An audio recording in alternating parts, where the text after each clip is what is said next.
Every legend hides a truth. Every myth whispers a warning. Welcome to the Mythic Hour, where the forgotten gods and cursed stories return to life. They called her the fairest of the gods.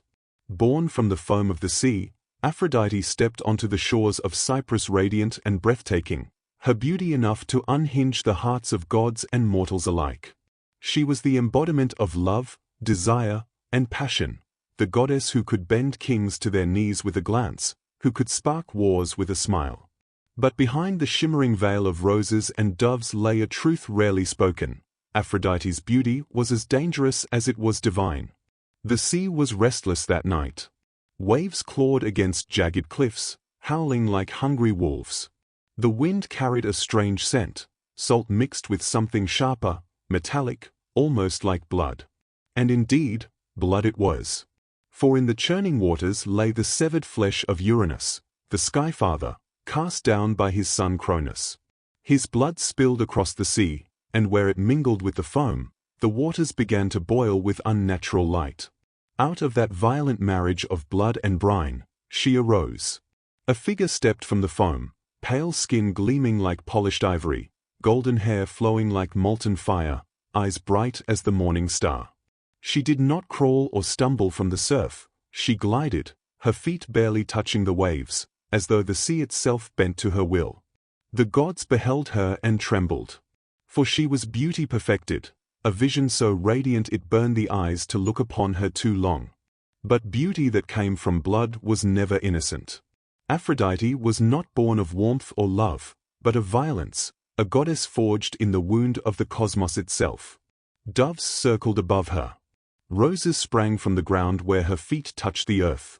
Mortals who later heard the tale would imagine her as gentle, tender, and sweet. They would pray to her for lovers, for marriage, for children. But those who had seen her birth with their own eyes, those who remembered the sea boiling red, knew a different truth. This goddess was not the soft flame of the hearth. She was the fire that devours. And from the moment she walked upon Olympus, a shadow fell upon the hearts of gods and men alike. The halls of Olympus glittered with gold and firelight as the newly born goddess entered. Every god turned to look. Their immortal eyes, accustomed to wonders beyond mortal dreams, widened in awe and in hunger. Aphrodite smiled, and that smile was a weapon sharper than any blade Hephaestus could forge. The strongest of them, Zeus with his thunder, Poseidon with his seas, Apollo with his radiant light, all faltered beneath her gaze. Desire rippled through the divine assembly like a storm. It was then Zeus understood the danger. For if all the gods desired her, then none would rule. If all the mortals bowed to her, then no one would honor him. And Zeus, ever cunning, decided she could not be free. He would bind the goddess of desire. And so, with words disguised as gifts, Zeus gave Aphrodite a husband. Not as the war god who burned with fire to claim her. Not Apollo, who sang of her beauty in secret. Not Hermes, who offered her laughter and cunning. No, Zeus chose Hephaestus, the smith. The lame god. The outcast. The one mocked for his twisted foot and scarred face. Aphrodite's smile froze when she heard. To her, it was an insult carved into eternity. The fairest goddess bound to the least desired of gods. The beauty of heaven chained to the ugliness of fire and iron. She hid her fury, but in her heart, bitterness bloomed like poison. Hephaestus, for his part, adored her.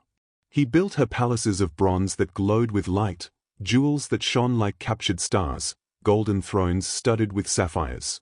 But Aphrodite saw not love in his gifts, only the weight of her cage. And so, while she wore the crown of marriage, she began weaving another web, one of vengeance. It was whispered in the dark corners of Olympus that the goddess of love had no loyalty to her husband. Her beauty was too wild, too dangerous to be tamed by bonds or vows. And Hephaestus, for all his skill with iron, could never forge chains strong enough to bind her heart. What Zeus thought was safety became the seed of ruin. Though wedded to Hephaestus, Aphrodite's heart was a restless flame. She sought warmth not in the steady glow of the forge, but in the burning fires of passion. And where there is fire, there is always destruction. Her first and greatest lover was Ares, god of war. Where Hephaestus offered devotion, Ares offered fury. His kisses tasted of iron, his embrace thundered like battle drums. He was reckless, violent, and merciless, and in him, Aphrodite saw a mirror of herself. Their love was no secret on Olympus. By day they sat together in laughter and whispers, by night they tangled in secret chambers, their sighs louder than they knew. But Hephaestus was not blind. The smith, scorned and humiliated, forged a net of unbreakable bronze, so fine it was invisible, so strong not even Zeus could tear it. One night, as Aphrodite and Ares lay entwined, the trap sprang shut. The lovers were bound in chains of light, naked and exposed for all Olympus to see. The gods gathered. They laughed. They jeered. They mocked. Even Poseidon, who pitied, could not free them without Hephaestus's leave. Aphrodite's cheeks burned not with shame, but with rage. For humiliation cuts deeper than chains, and from that day forth, her vengeance grew darker. If the gods would laugh at her, then she would make mortals bleed for her. Among her mortal lovers, none was dearer than Adonis. A youth of surpassing beauty, so fair that even Persephone, queen of the dead, longed for him. Aphrodite cradled him like a treasure. She kept him hidden in a box, entrusted first to Persephone herself. But when the queen of the underworld beheld the boy, she refused to return him. A quarrel broke out, love and death both clawing for the same prize. Zeus was forced to intervene, decreeing Adonis would spend half the year with each goddess. But Adonis's fate was sealed. One day, while hunting, he was gored by a wild boar. Blood spilled across the earth, staining the flowers crimson. Some whispered it was Ares, jealous and vengeful, who sent the beast. Others whispered darker still, that Aphrodite, tired of sharing, allowed his death rather than surrender him. Her tears watered the earth, birthing the anemone flower. Yet flowers wither, and Adonis did not return. Even her love brought only ruin. Then there was Anchises, a mortal prince of Troy. One night, as he slept upon the grassy slopes of Mount Ida, Aphrodite came to him in disguise. She shone with beauty, yet cloaked herself as a mortal maiden. Desire took him, and he lay with her, not knowing her divinity. When dawn came, and he beheld her in her goddess form, terror struck him. For to sleep with a goddess was no gift, it was a curse. Indeed, when Anchises boasted of his conquest, Zeus struck him with a lightning bolt, crippling him. Aphrodite's passion had left him broken, another casualty of her touch. Wherever Aphrodite loved, ruin followed. Husbands mocked, lovers slain, mortals crippled. She was not the keeper of love as mortals dream it, gentle, patient, enduring. She was the whirlwind of passion, the storm of desire. She was hunger that devours and leaves nothing but ashes. And still, the world would pay an even greater price for her smile. For in the shadow of her vanity, an empire would burn. The gods often quarreled, but few feuds cut as deep as the one that began with a single apple. At the wedding feast of Peleus and Thetis, all the Olympians gathered in splendor. Golden goblets overflowed, harps sang, and laughter echoed through the halls. Yet one goddess had been denied an invitation, Ares, spirit of strife. In vengeance, she came unbidden, and from her hand fell a golden apple upon the feast table. Upon its gleaming skin were etched 3 words, "To the fairest." The hall fell silent. Every god turned to look at the apple, and then to the goddesses. Hera reached for it first, her eyes cold with authority. Athena's hand followed, gleaming with wisdom and warlike pride. But Aphrodite, radiant and smiling, laid her fingers upon it last. The apple belonged to none, and so they quarreled. Their voices rose like thunder, until Zeus himself intervened. He would not choose, for to crown one meant to make enemies of 2. Instead, he sent them to a mortal judge. And so the 3 goddesses descended upon Mount Ida, where Paris, prince of Troy, tended his flocks. One by one, they stood before him in their divine glory. Hera promised him kingship over all lands. Athena offered wisdom and victory in war. But Aphrodite stepped forward with a smile that melted stone. She whispered of desire. She promised him the love of the most beautiful woman in the world. And Paris, weak in spirit, placed the apple in her hand. Aphrodite's smile widened. For she had won. The woman Aphrodite promised was Helen of Sparta, wife to Menelaus, king of the Greeks. Aphrodite wove her spells, and Helen's heart bent toward Paris. Some say she went willingly, bewitched by beauty. Others say Aphrodite carried her away by force. Either way, she left her husband's hearth and sailed across the wine-dark sea to Troy. The Greeks rose in fury. Agamemnon gathered his fleet, and 1,000 ships cut across the waves. For 10 years, the shores of Troy ran red with blood. And at the root of it all, the smile of a goddess who could not bear to be denied. The war raged, and Aphrodite did not remain distant. She strode among the mortals, shielding Paris with her veil when he would have fallen to Menelaus's blade. She plucked him from battle and placed him in Helen's bedchamber, wrapped in her enchantments. But war was no place for her. When the Greek hero Diomedes raised his spear, it pierced her delicate hand, and ichor, the blood of gods, spilled upon the earth.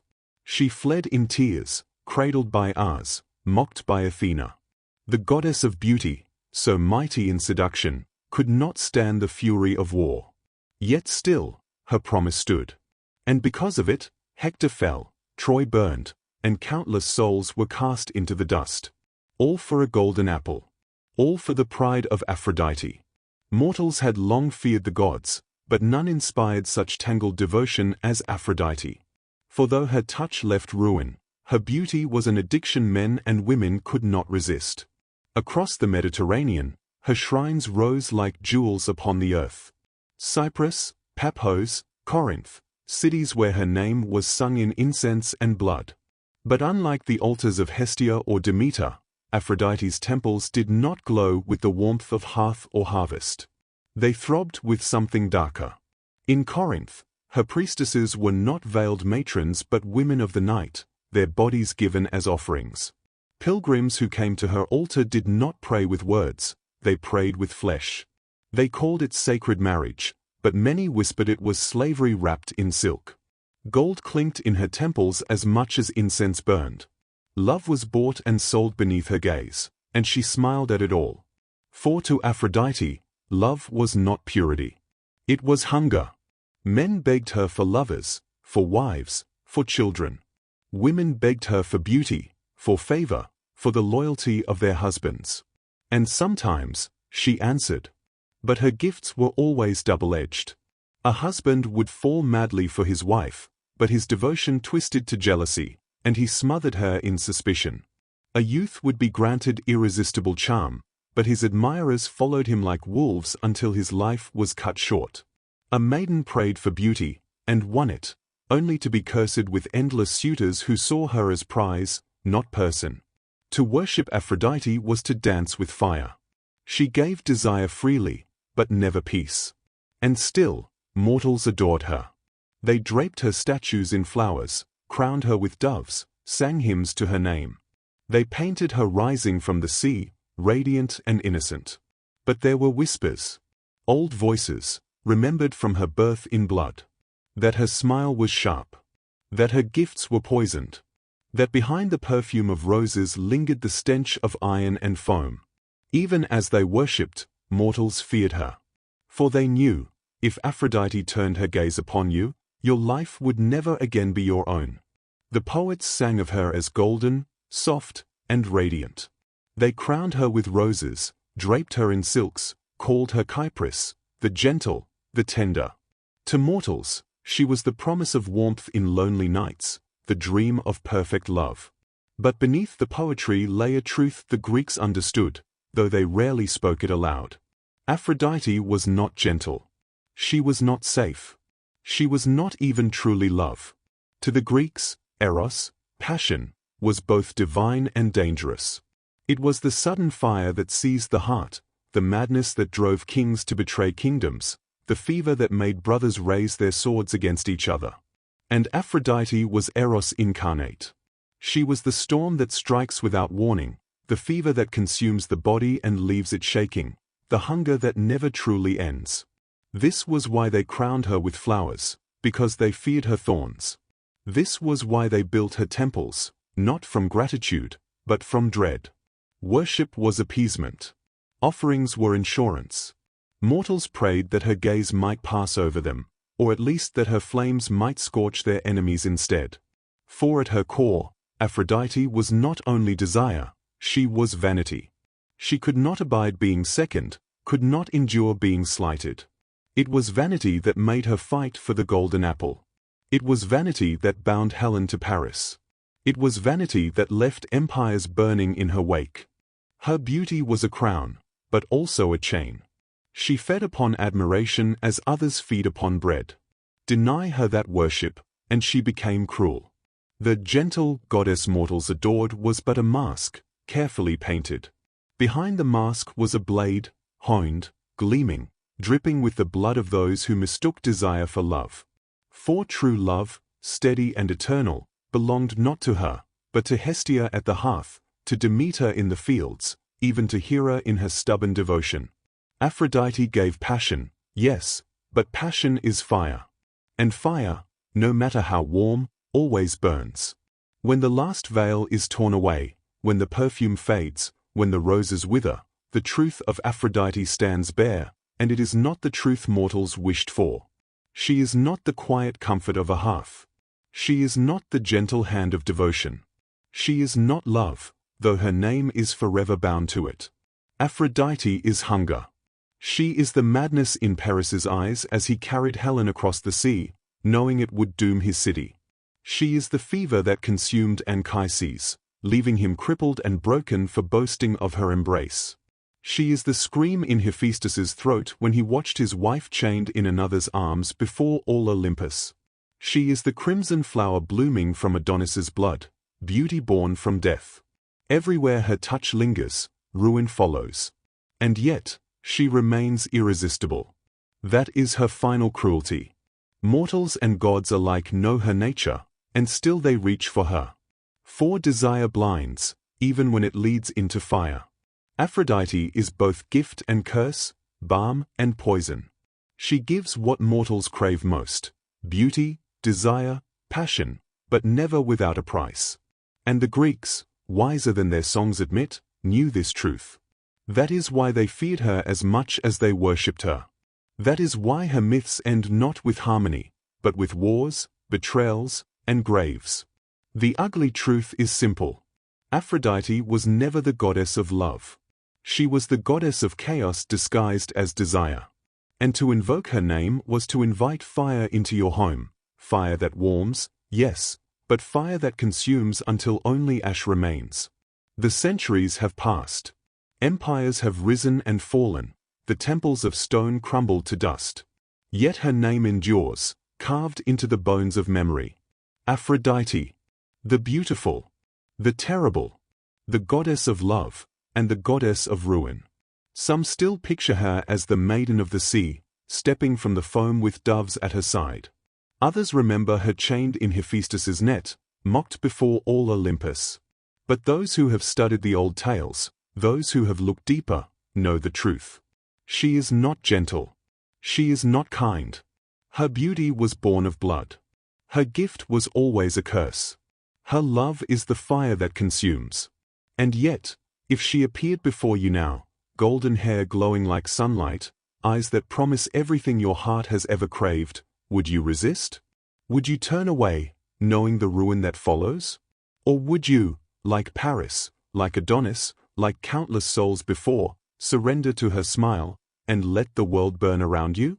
That is the ugly truth of Aphrodite. And the choice, if she came, would be yours. If mythical tales excite you, stay tuned. Hit subscribe for incredible stories that were never meant to be forgotten.